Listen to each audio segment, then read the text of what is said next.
Hello guys, സിയാദാണേ. ഞാൻ ഇന്നൊരു സ്ഥലത്ത് വെള്ളമൊഴിക്കാൻ പോയപ്പോൾ ഒരാളെ പരിചയപ്പെട്ടെ. വേറെ ആരല്ല, ആ നടന്നൊരു നാളില്ലേ, അദ്ദേഹത്തെയാണ് ഞാൻ പരിചയപ്പെട്ടത്. പുള്ളിക്കാരൻ അറബിയാണ്, ഈ ഒരു കൃഷി സ്ഥലത്തിൻ്റെ ഓണറാണ്. അപ്പോൾ എല്ലാ മാസവും ഞാൻ ഈ ഒരു സ്ഥലത്ത് വെള്ളം കൊണ്ടുപോകും. അപ്പം അദ്ദേഹത്തിൻ്റെ പണിക്കാരൻ മാത്രമേ ഞാൻ കണ്ടിട്ടുള്ളൂ, ഇദ്ദേഹത്തെ ഞാൻ കണ്ടിട്ടില്ല. ഇന്ന് ആദ്യമായിട്ടാണ് ഞാൻ കാണുന്നത്. അങ്ങനെ നമ്മൾ ഓരോ കാര്യങ്ങളൊക്കെ പറഞ്ഞ് പരിചയപ്പെട്ടുകൊണ്ടിരിക്കുന്ന സമയത്ത് പുള്ളിക്കാരൻ്റെ ഒരു ജീവിത കഥ എൻ്റെ അടുത്ത് പറഞ്ഞു തന്നു. എന്ന് പറയുമ്പോൾ പുള്ളിക്കാരൻ്റെ ഗ്രാമം ഇതാണ്.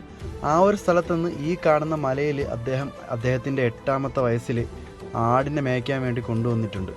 അന്ന് പറയണ്, ഒരു കഷ്ണം റൊട്ടിയായിട്ടാണ് ഞാനന്ന് ഈ ഒരു മലയിൽ ആടിനെ മേയ്ക്കാൻ വന്നത്. അദ്ദേഹം ആ ഒരു ചെറുപ്പകാലത്ത് ഒരുപാട് കഷ്ടപ്പാടുകൾ അനുഭവിച്ചു. എന്നിട്ടും അദ്ദേഹം ആ ഒരു ജീവിതത്തോട് തോറ്റു കൊടുക്കാൻ തയ്യാറായില്ല. അതിനുശേഷം അയാൾ പഠിച്ച് കോളേജ് പ്രൊഫസറായി. അവസാനം ഒരു അൽഹംദുലില്ലാ പറഞ്ഞുകൊണ്ട് പുള്ളിക്കാരൻ എൻ്റെ അടുത്തൊരു കാര്യം പറഞ്ഞു. ആ മലയുടെ താഴ്വാരത്ത് കാണുന്ന പകുതി വീടുകളും ഇന്ന് എൻ്റെയും എൻ്റെ സഹോദരങ്ങളുടേതുമാണ്. ഇതിൽ നിന്നൊരു കാര്യം മനസ്സിലാക്കാനുള്ളത്, വിജയിച്ച ഏതൊരു വ്യക്തി എടുത്തിരുന്നാൽ തന്നെയും അവൻ്റെ മുൻകാലത്തിൽ അവൻ്റെ കഠിനാധ്വാനം ചെയ്ത ഒരാളായിരിക്കും.